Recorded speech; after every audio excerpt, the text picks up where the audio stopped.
Welcome to Things You Don't Know, a podcast that explores little-known facts about well-known people and events, little-known people and events, and the impact that they have had, and practices boots-on-the-ground history, and often approaches things with some humor. Today, we are going to further explore our topic of deals with the devil. This came about because our third member of the team, John, thought people might feel misled about the other podcast that deals with the devil. So we decided to make this a clear distinction and call one political deals and this one real deals. By the way, the music you heard in the beginning is Bach's Toccata and Fugue in D minor, which is often associated with spooky themes. This is not really the case, as Bach wrote this majestic worship piece themed on the conflict between good and evil, with good being praised and, in a sense, winning the battle. It's easy to understand why exploring the political deals with the devil was significant, but we believe that real deals with the devil is also important because it explores cultural and social values and, as such, impacts how and why decisions may be made from time to time. Okay, let's dive right into this very interesting topic. What is a real deal with the devil? Well, a deal with the devil is an ancient concept that has been present in folklore and literature for centuries. It involves a Faustian bargain between a human and a supernatural being, typically the devil himself. In this scenario, the devil offers something of great value in exchange for something else of equal or greater value, such as eternal life or unimaginable wealth.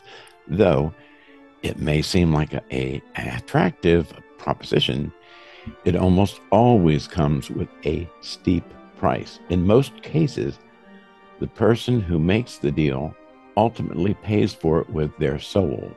Deals with the devil have been a very popular trope in literature and folklore for centuries. These stories often tell of a protagonist who makes an agreement with the supernatural being, typically in exchange for worldly possessions or power. Such stories are used to explore themes of morality, greed, and ambition, and serve as cautionary tales about the consequences of rash decisions. It is an exploration of forsaking long-term outcomes in favor of immediate gratification. Perhaps the most famous story about dealing with the devil is Goethe's Faust. In the play, Faust made a deal with the devil who, in return for his immortal soul, would provide him with all the knowledge he could ever want.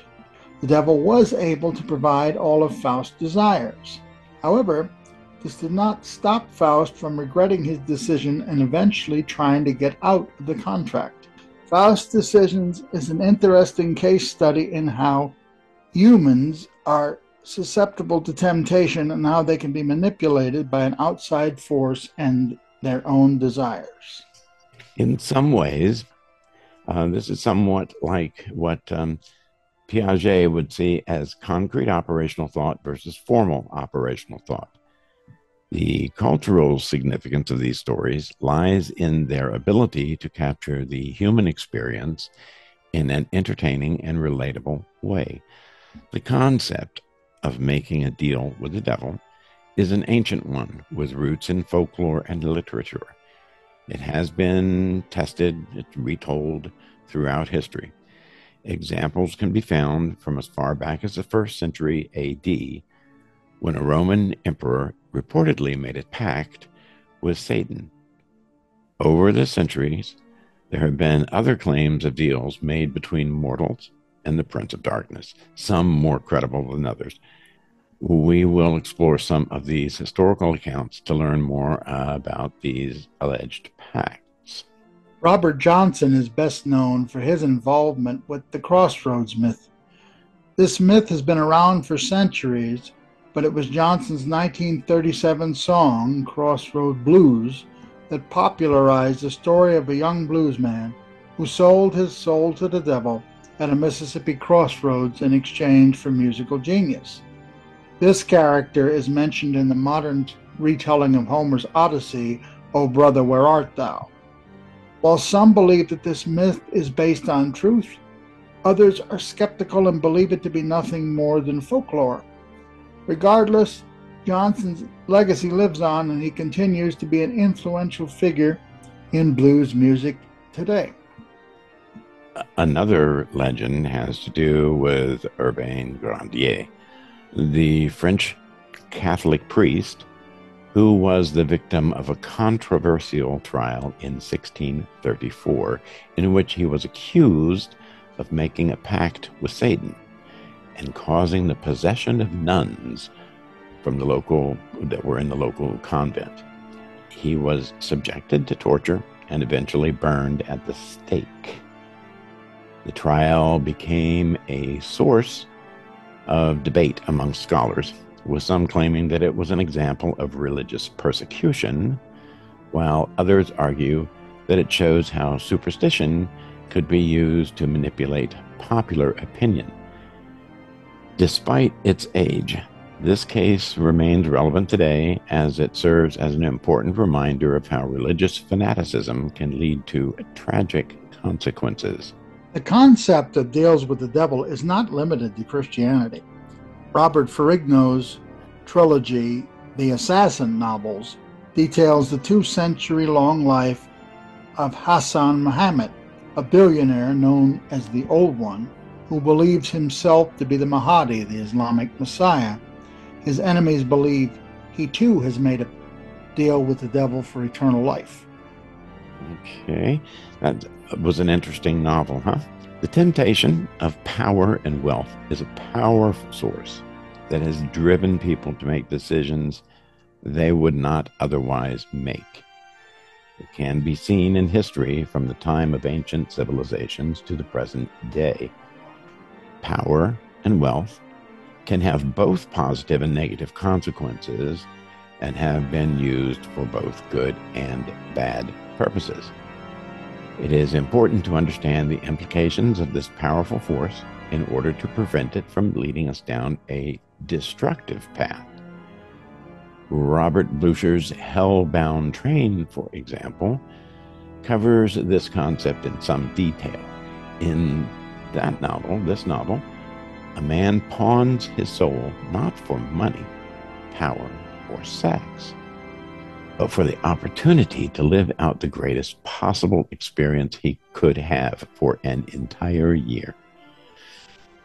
Like Belial in Paradise Lost, the protagonist here sees the power personified by non-existence. He can never choose what his ultimate desire is. Therefore, the act of not choosing sets him free from the consequences of choice. This highlights the temptation of making a deal with the devil and then somehow outwitting the devil and not having to pay the consequences. Throughout literary history, many authors have explored the idea of making a deal with the devil. This theme has been used as a cautionary tale to explore how one's actions can lead to disastrous consequences. From the Faustian legends to contemporary works, this concept has been an archetype for stories in which the protagonist is tempted by power and wealth but must pay a heavy price ultimately for their transgressions.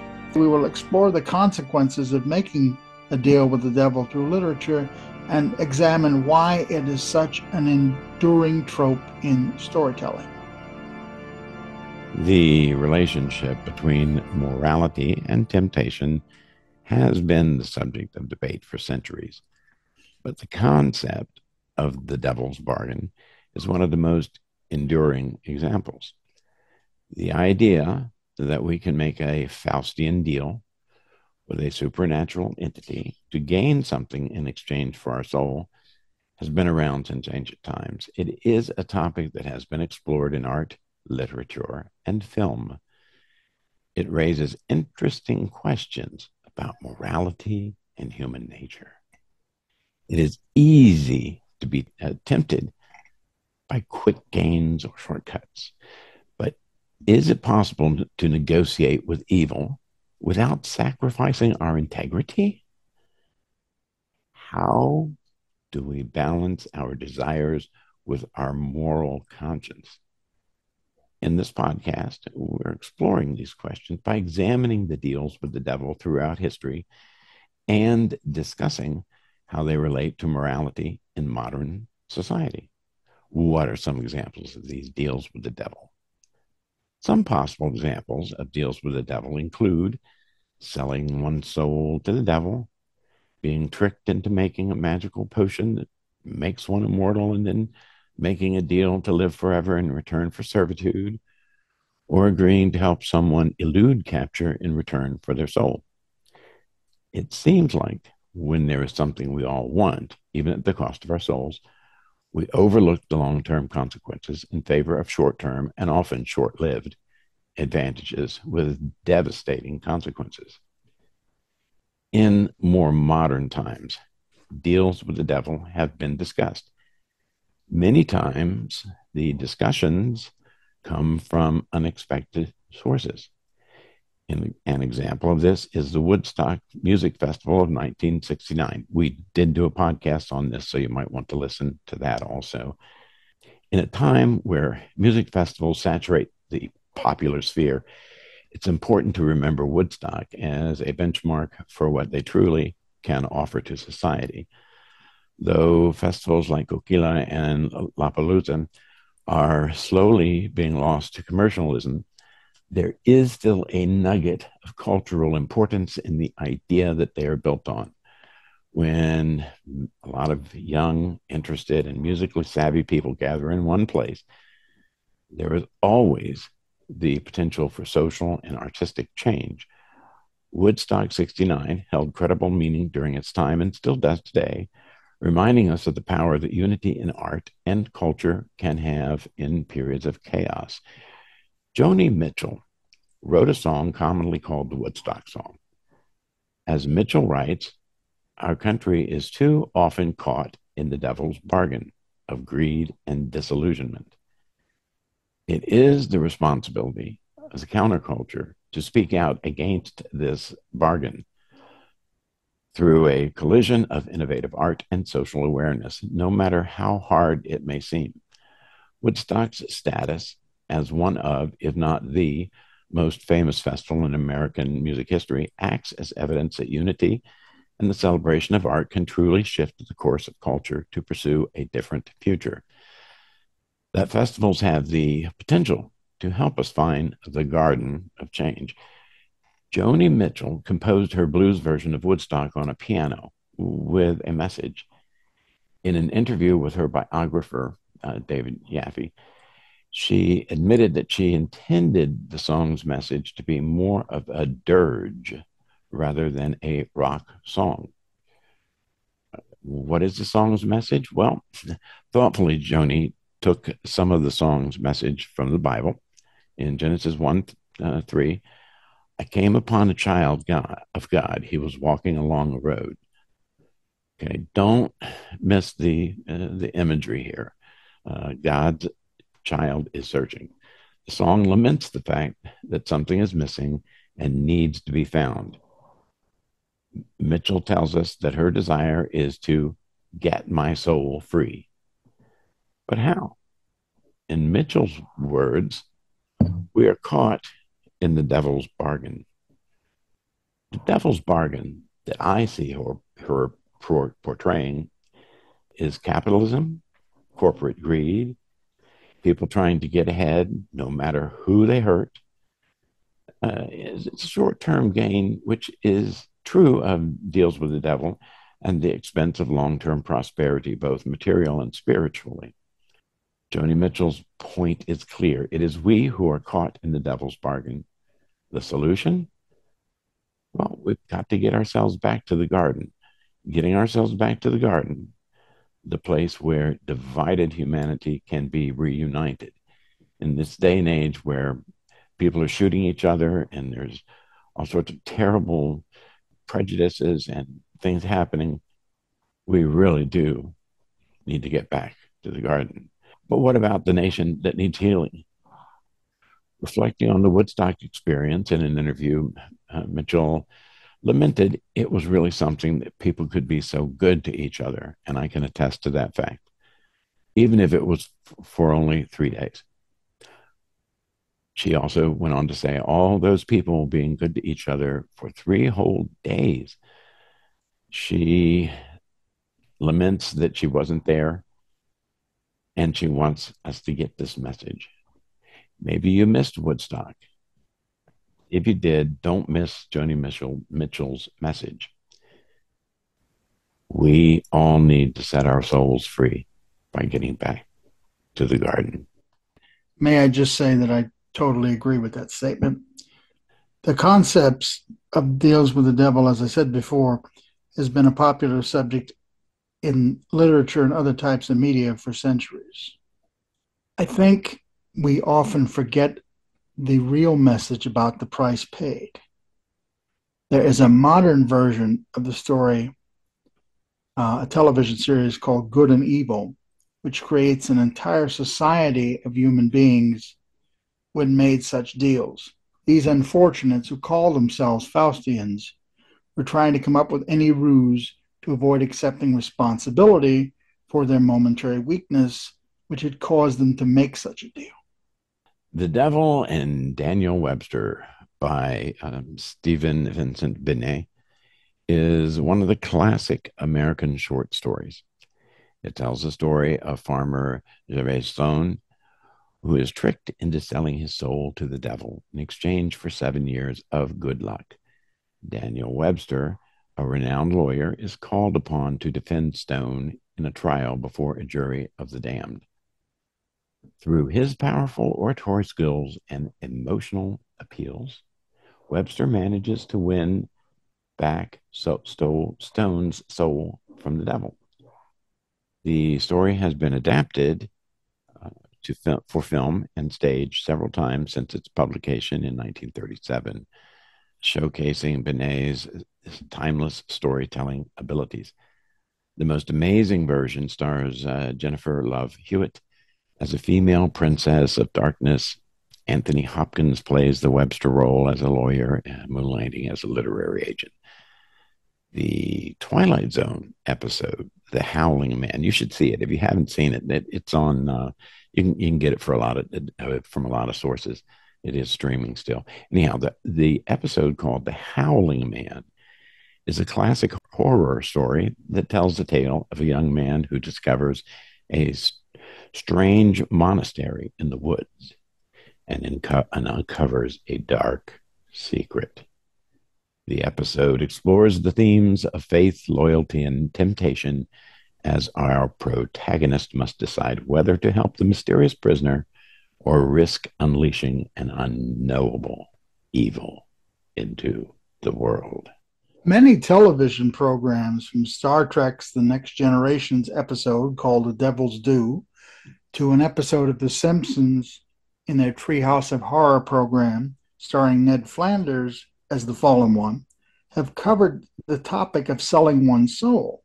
In The Simpsons episode, Homer tricks the evil one by actually gaining too much pleasure out of his eternal punishment, which consisted of being force-fed donuts for 100,000 years.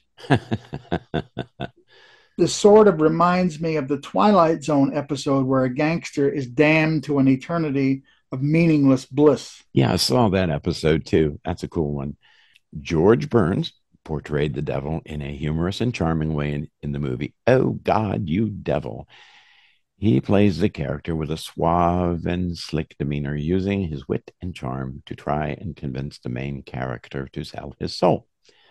Despite being the devil, Burns' portrayal was not menacing or scary, but rather he was more of a mischievous character who enjoyed playing tricks on people. It's one of my favorite films. Overall, George Burns' portrayal of the devil was very entertaining and very memorable. He also played God, so his banter with himself was extremely amusing.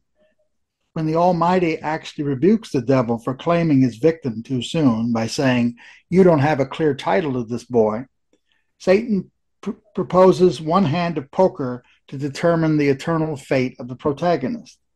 He loses because God, for the first time, allows him to experience fear. Now, this is an important issue that we haven't yet covered, friends. There's usually something that every human being wants that is beyond all logic or all reason.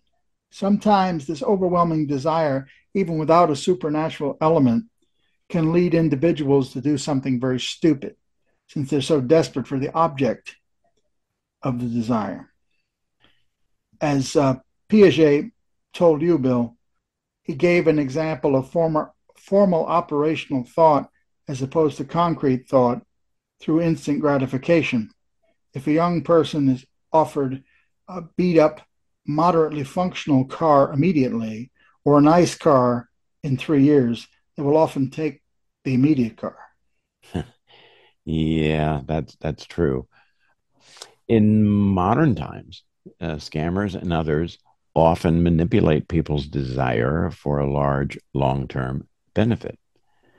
An example: an investor offers $550 return on a $500 investment in a few months, like 2 months, or a $10,000 return in 5 years with the same investment.